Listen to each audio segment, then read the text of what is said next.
Hey guys, in this video we're going to give you our predictions going into Super Bowl 58 as well as an analysis of our top 10 players going into the game. So stay tuned.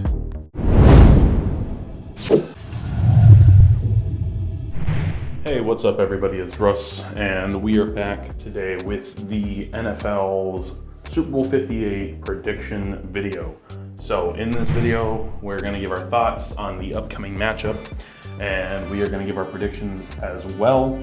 I'm going to jump into it by giving you guys kind of an overview of the game here. Obviously, we have the San Francisco 49ers led by Brock Purdy, Christian McCaffrey, Brandon Ayuk, Deebo Samuel, Nick Bosa, George Kittle, Fred Warner, Dre Greenlaw, and Charvarius Ward, against the Kansas City Chiefs, led by obviously two-time Super Bowl MVP and two-time NFL MVP Patrick Mahomes, tight end Travis Kelce, Isaiah Pacheco on defense. They have Karl Loftus, Chris Jones, some pretty talented players on the Kansas City squad. And I mean, this game probably not what a lot of people expected. I'm sure some people expected a Niners-Ravens Super Bowl match or a Kansas City Lions Super Bowl match or a Lions-Ravens Super Bowl match. No one really wanted to see a Kansas City Niner rematch of Super Bowl 54.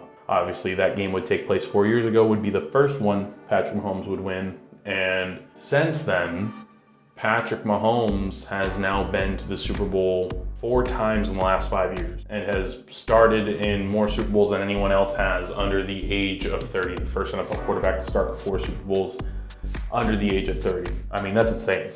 Dude is 2-1 in the Super Bowl. His only loss coming in his second Super Bowl appearance to the Tampa Bay Buccaneers.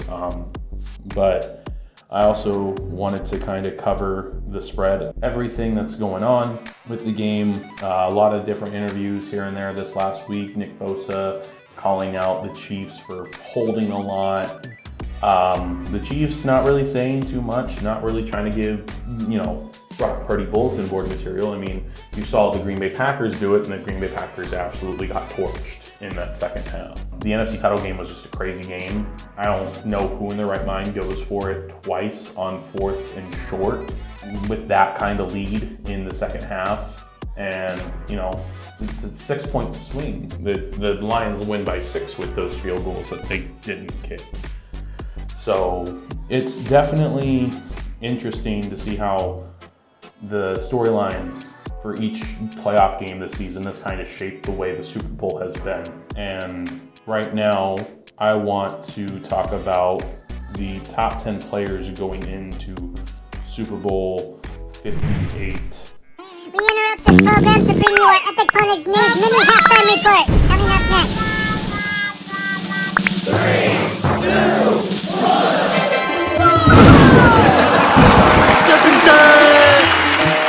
So starting at number 10, you have George Kittle.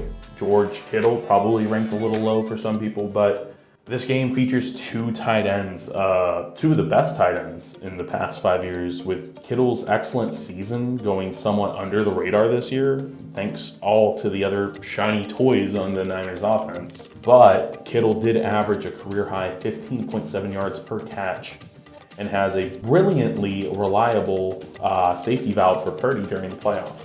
He's also a player who prefers to operate against man coverage and should find plenty of that on Sunday. Number 9, Isaiah Pacheco, the running back of the Kansas City Chiefs. The 49ers have shown a vulnerability up the middle this postseason, with Green Bay and Detroit both enjoying a lot of joy on the ground with their run games. I mean, Detroit opened up to a quick 14-0 lead because of the run game.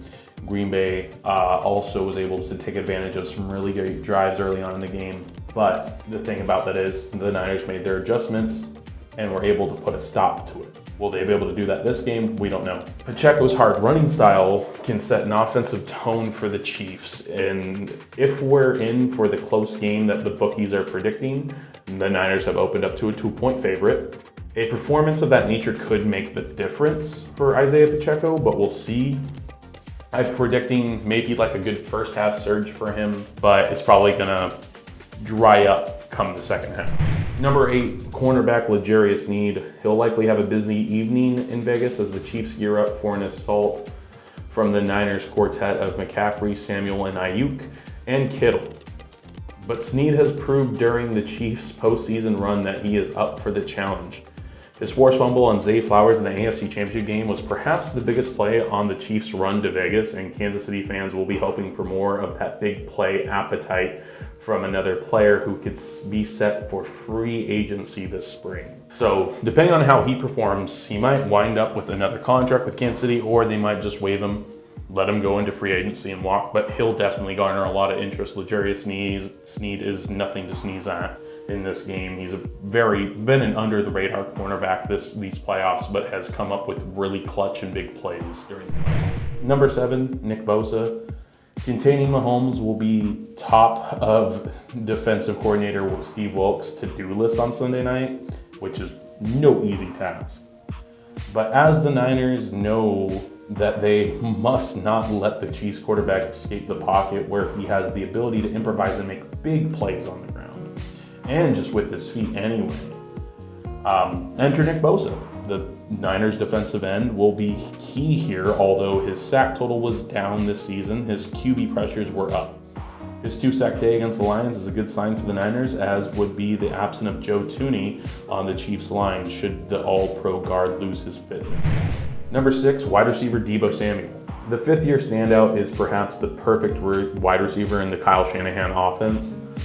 He has the usual skills you'd expect from a wide receiver 1 in speed, good hands, and agility, but he also brings to the table the ability to break tackles, eat up yards after the catch, and a versatility that sees him operate as a threat in the running game as well. And herein lies one of the biggest issues for the Kansas City Chiefs. How do you put in the resources to stop Samuel without giving space for one of the 49ers' other dangerous skill players to take advantage?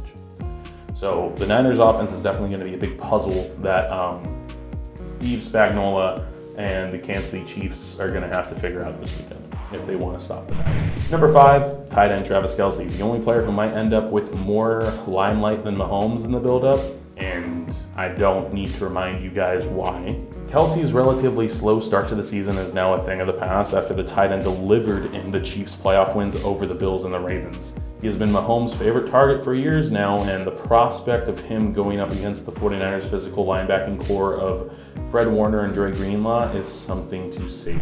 Number 4, Chiefs defensive lineman Chris Jones. Chris Jones is the beating heart of the Chiefs defense and has been the beneficiary this season of Steve Spagnuolo's brilliant scheming to cause havoc across the defensive front. He will look to get in Brock Purdy's face at every opportunity, with the defensive tackle currently slated to hit free agency this offseason. He will want to make sure he puts in a big game on the biggest stage in case he does hit free agency. I mean, people are going to see this performance and think, if he can perform like that in the playoffs and everything, why not sign this man to 3-year, $30 million contract, $33 million contract?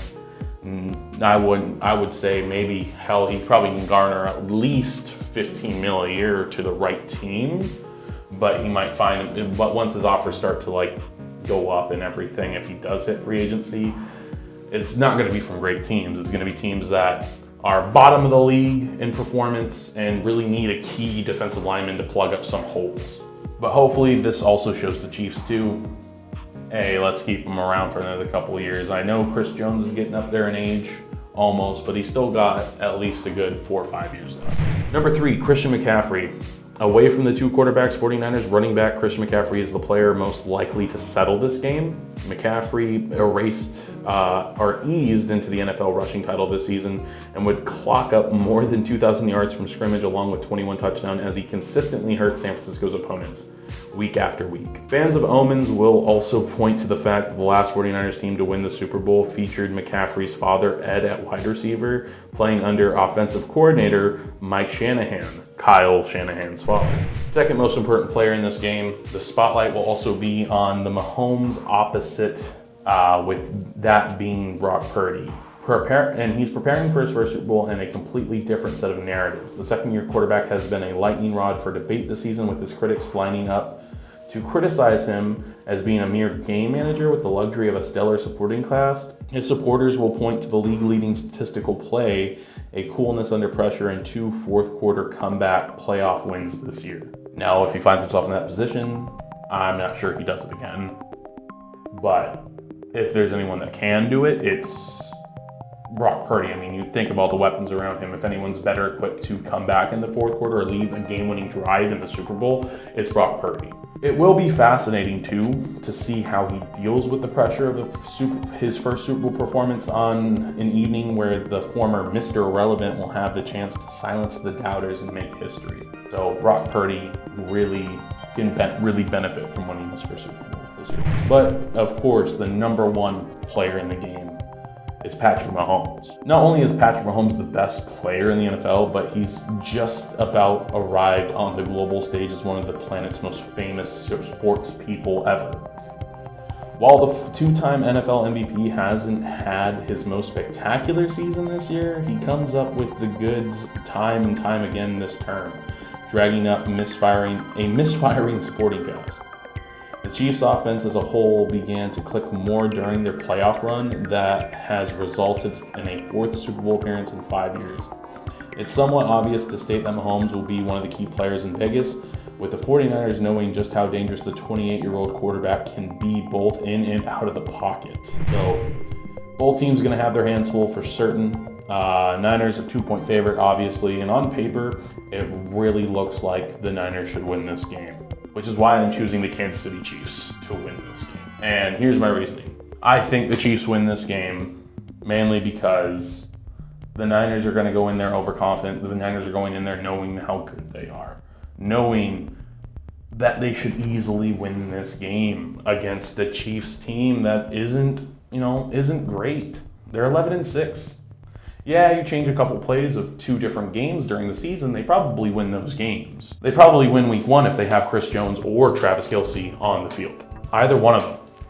They don't need to have both to beat the Detroit Lions in week 1. But I will say this, though.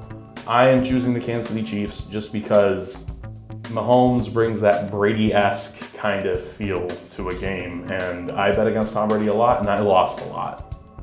So I'm just going to put it like that. So my prediction for the Super Bowl, I'm predicting Kansas City 34, Niners 27. That's my prediction for the final score. And my prediction for Super Bowl MVP, Patrick Mahomes, winning his third Super Bowl MVP. So now I'll turn it over to Tyrese and Ryan for Ryan probably inserting a meme instead of giving his thoughts, and also Tyrese's predictions. So thank you. Take it away, guys. Hello everyone, it is Super Bowl weekend. We got the 49ers against the Kansas City Chiefs, Patrick Mahomes against Brock Purdy. It's gonna be real interesting. I think that Patrick Mahomes is gonna win Super Bowl MVP, and the Chiefs are going to win 38-27 against the San Francisco 49ers. Mahomes is probably going to pass for around 268 yards to 280. I think he's going to pass for 3 touchdowns. Isaiah Pacheco is going to have 1 rushing. He's probably going to have around 100 yards on the ground. Travis Kelce is going to be the leading receiver for the Kansas City Chiefs.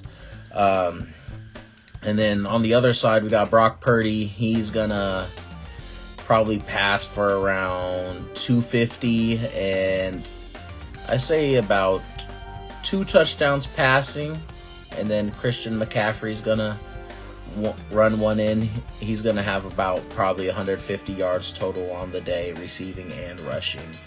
But it's gonna be interesting. 2 amazing defenses, Chris Jones on the Chiefs, and then Niners are star-studded, but I think Patrick Mahomes prevails. All right, thank you guys so much for your guys' contributions to the video, and thank you, Tyrese, for that interesting prediction. So if the Chiefs win, I will finish my predictions at 9-4. If I lose, 8-5. But either way, winning record for the playoffs. I went 1-1 last for the conference championship round as well. But thank you guys so much for watching this video and tuning in. I really appreciate it. And I thank you guys for 2,000 subscribers last week. Hopefully we can make it to 5K by the time, we hit next football season. We're ready to gear up for an entire season of actual play and, you know, get more of this stuff under our belt. Also, stay tuned this Friday for our NFL awards video. Yes, we are going to give away NFL awards. Whether or not the players actually come to accept them, we have no idea. We will notify them at least that they have won our awards and everything. So we'll have everything from MVP, Offensive Player of the Year, Defensive Player of the Year, Coach of the Year, Assistant Coach of the Year, and all that. We'll also have our picks for the best players at their position. So our own version of kind of an all-pro team, but only one player is being selected for every position, regardless of NFC, AFC, and no multiple picks. But anyway guys, thank you guys so much for watching. Like, share, and subscribe if you are new. Tap that bell to give our post notifications. Thank you guys so much for watching this video, and take care, and I will see you next time. Well, guys, that's all the time we have for today. If you want to check out our NFL Player Awards, then click on the next video.